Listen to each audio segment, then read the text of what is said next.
Welcome back, everybody. We're in the farming area looking at our newly built windmill. Okay, there's a little lie. We didn't build this windmill newly, but we did build this windmill. And it's actually from our original single-player world. Some of you may find this familiar, some of you may not. In fact, we were here probably about 10 episodes ago, just having a look at some things, getting some inspiration for our farming area, and that's exactly what we're doing today. Nothing different. In fact, today, even more important, because we're looking a bit more towards like things that I've broken, things that I didn't break, things that I did well, things that I didn't, and things that we will be doing completely differently. And trust me, there's some important stuff to take away from this build over here, which, might I add, is one of my favorite builds in this world. For some reason, I just really love this build. One of my first kind of larger projects, and I think it turned out very, very nicely. There's a whole bunch of stuff back there as well, but we'll focus on the stuff in front of us right now. So basically, this over here, I wanted to explain what we're doing. We're building a windmill. Today, we're going to be building some of the interiors of a windmill, not the exteriors. The blades and stuff, the building is going to be a whole other thing of its own. Our one that we're going to be putting into our current world is going to be a lot more detailed, a lot smaller, I think, but it's going to be a lot better, and it's going to be a completely different design. The one thing that I can say that I took away from this one is the interiors are severely lacking, and that's something I want to change. So we're going to be going through these interiors and having a look at a few things that we're going to take from this build and how we're going to do them better in the other build, and you'll see why we needed to come here today. The other thing is also, what does the windmill do? And this windmill over here, which is no different to the windmill we're going to be doing right now today, actually, grinds down wheat and makes it into flour. And there's a very simple process, and I think that's why it's important to explain before we get there, so you understand. So we're going to work ourselves backwards. The windmill blades obviously power this place, and this is where you're going to be collecting flour. So you basically put wheat in at the top, it gets ground down, it gets made into flour, and look how severely lacking those interiors are. Oh my goodness, that is some appalling interior work. Very, very shoddy, I might add, but I think we can say we've improved a little bit. But there's definitely things we can take from this. The grinding stone, basically this over here, the grain that gets distributed from the top, fed by gravity, gets pushed into here, gets ground down. When it's fine enough, it ends up going down as flour into there. That's the idea of it, and trust me, the things we're doing are not going to look anything like this. Do not worry. It's more for the concept today that we are standing around here looking at these things. And then, of course, up at the very top, we've got ourselves the windmill blade with blades over there powering some gears and stuff, which we're going to do a much better job of to turn this thing over here. Oh, my bad. We'll fix that up. And yeah, we are in creative, which is perfect. And then also, we've got ourselves the hopper over here, which is basically where you put the wheat in, and it can go through and get fed in here through the gravity things. So just a neat little thing. By the way, this is the old world if you haven't seen it.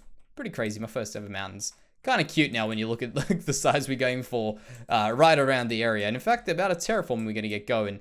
So today's going to be a big challenge, by the way, because we've got to challenge ourselves to get the terraforming kind of right. We're not going to get it on completely, but we're definitely going to get it kind of right. But the real challenge is going to be getting ourselves an interior of this built before an exterior, which is going to be a very different build, a very weird build, but it's going to be, I think, an interesting way of doing it, and I think the correct way of doing it, because in this one, we didn't do that, and that definitely held us back from having the perfect build.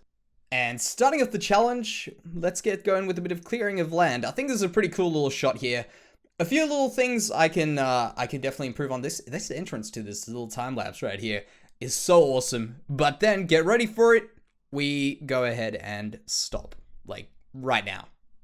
Give it a second. There we go. Horrible. So I'm definitely going to do this a bit better next time. But overall, I think we got a good view. We can see what's going on here.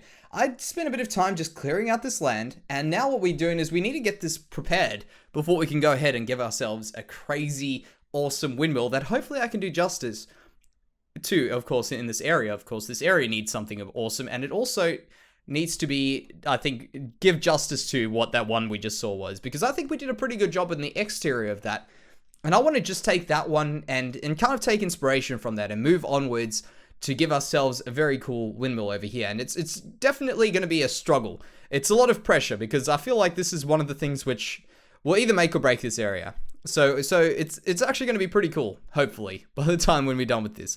So first of all, I'm just going ahead, I'm flattening this area out. I'll quickly tell you what I'm doing here before you get a bit lost in what the heck I'm doing, because there's a bit of thought behind moving this ground, as there always is. There's a bit more thought than what you normally expect. It's kind of like when people ask, why are we building mountains?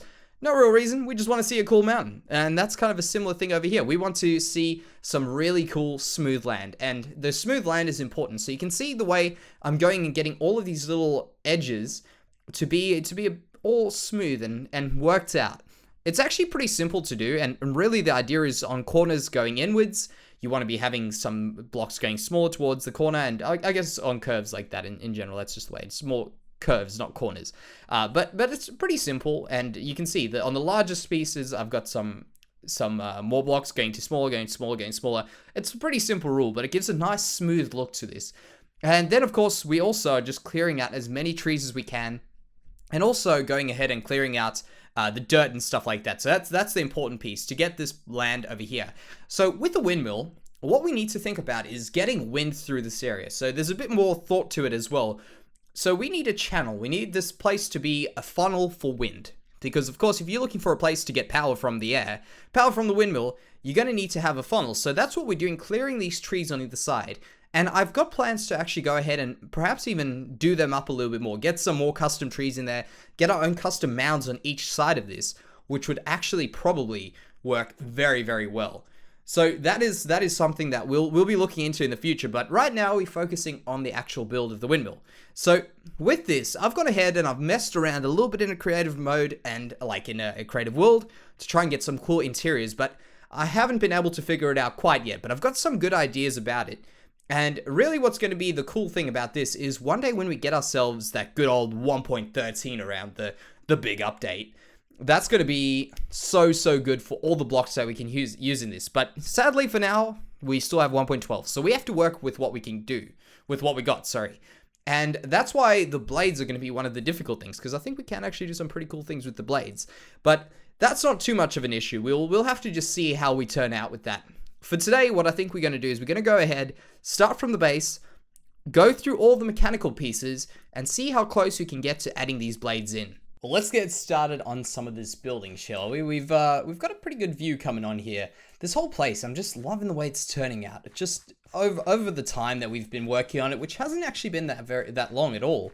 It's just been turning out very well. And of course, the silos, by the way, very good improvement to what they were. I love them. I think they're looking great.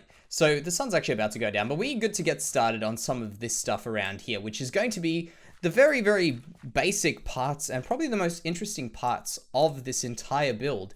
I know a lot of the time you look at the builds from the outside, which, I mean, it is the case that that's probably the more important part. I'm sure that's a very valid argument, to be honest, but what I think we should do is still have a bunch of fun with the interiors. And in fact, I think what we'll do very quickly is go and grab ourselves some of the stone, which I thought I had, but turns out I've forgotten. I've got a little secret stash around the back here, which I've been using.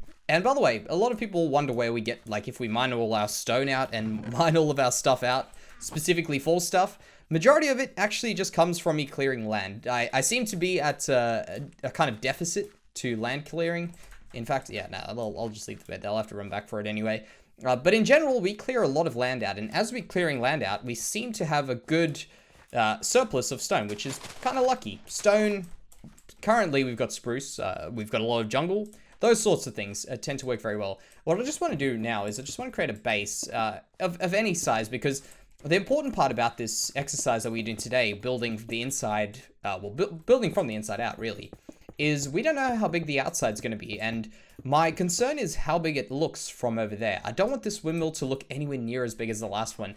It will just overshadow this whole place and really throw out the scale of these builds, and that's what we have to watch out for. So what I want to do is I want to go ahead and start off with my grain collection facility, and well, I don't even know if that's what it's called. It's a good name for it. It sounds pretty real, so we'll just go for it. And basically, it's just the place where you're going to be collecting your grain, and facility is probably an overstatement by a long shot, but we can just pretend that like it didn't happen. All right. So I was thinking something like this, maybe the hopper, maybe even this, the cauldron. I mean, I never actually use cauldrons. I forget they're in the game. But what I'm thinking of is something like this. Simple. very simple, but better than what we had before. So basically the idea is that grain will fall down here and get distributed in all different directions. And my thought was that having some of these, like this, there, and there, like that. Whoa, my mouse is going crazy today. But having it just like this blocks it out very well. And I think that looks a lot just like plain grain on the top, even though it is wheat as well. I think that just works very well. The flour on the top. It is nighttime now. I'd probably be smarter to go and take a quick night's rest. This is looking a lot better than what we had before. I told you, we're getting better at these interiors, and I think this is working out very well. So the idea is this over here. This thing's going to be where it drops down. So that's why I've got this piece in here. And I want to use this cyan clay as a means of transporting this stuff around, kind of like little ducts around the place, little tubes to carry this stuff around.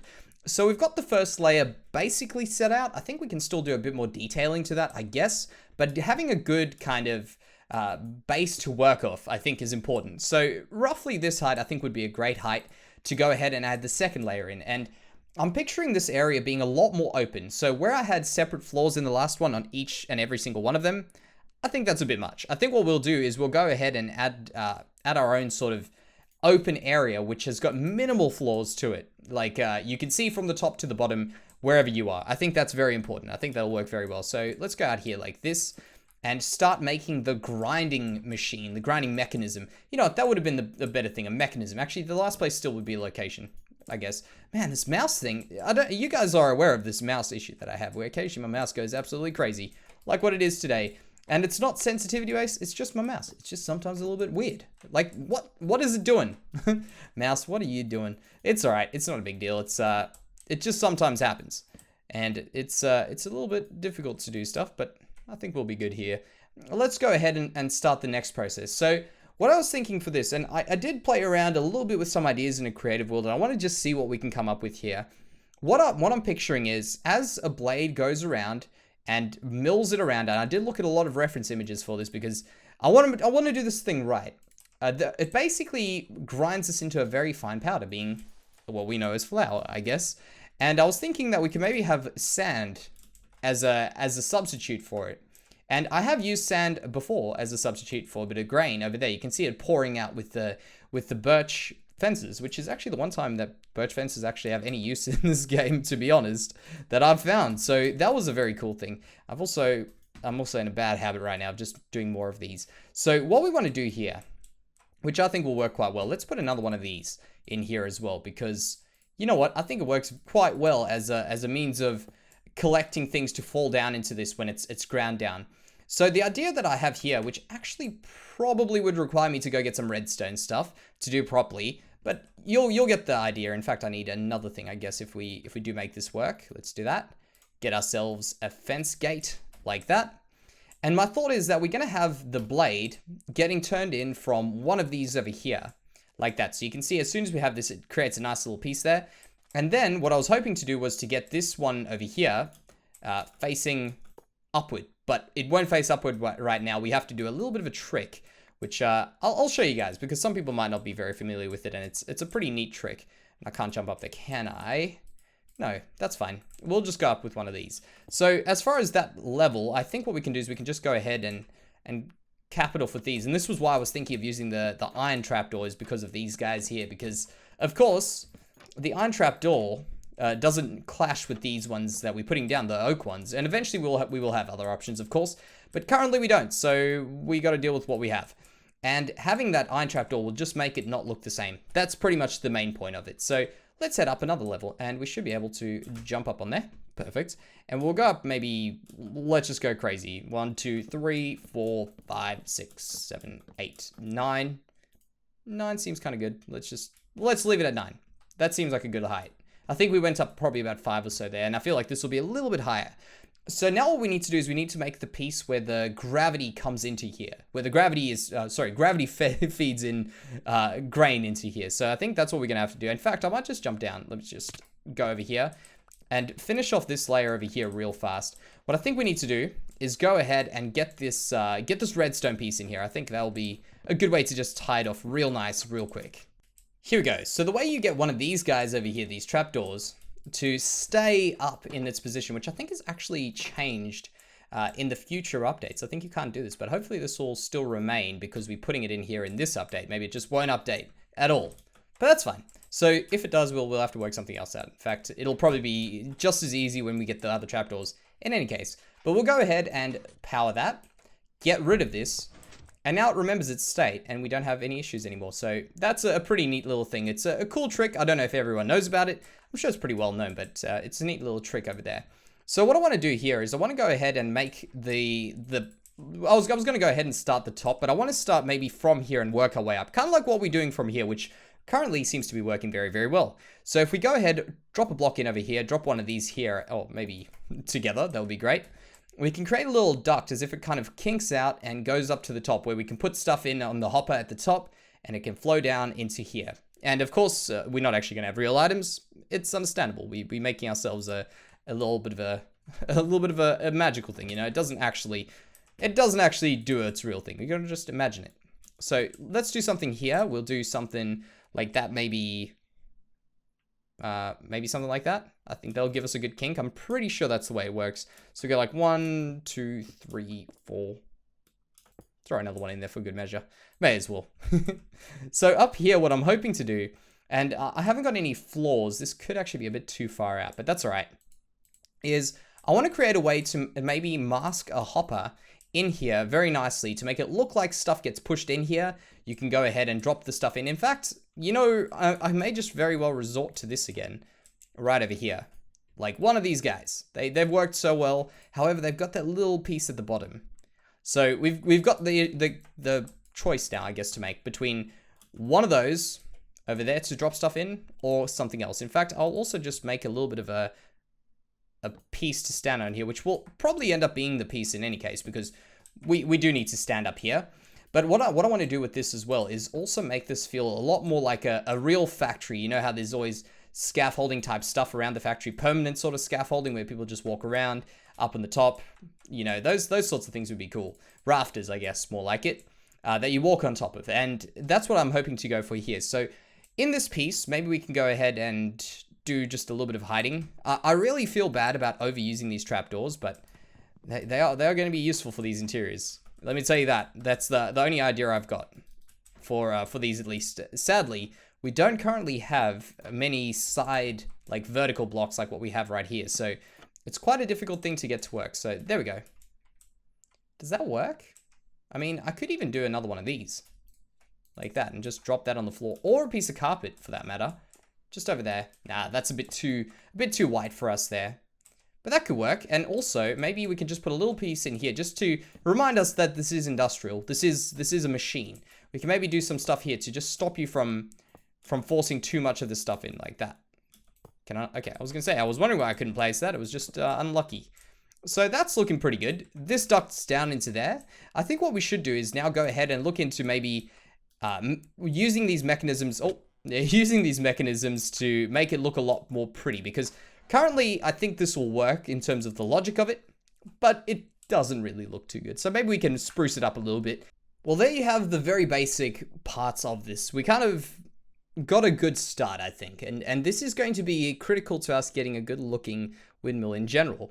One thing that I do want to do now, and I've kind of thought about it now after I've done this, and the little bit of detailing I've done, I think has actually done a pretty good job of just tidying this up, make it look a bit more machine-like, make it look like it's got some more gears and stuff going on, even though that doesn't make sense where they are. I think it just looks cool anyway.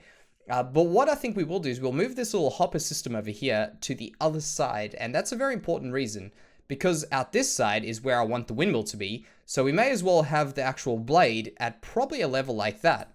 Which if we, whoa, this is crazy today, but that's fine, we'll survive. Hopefully it doesn't happen while we're flying now.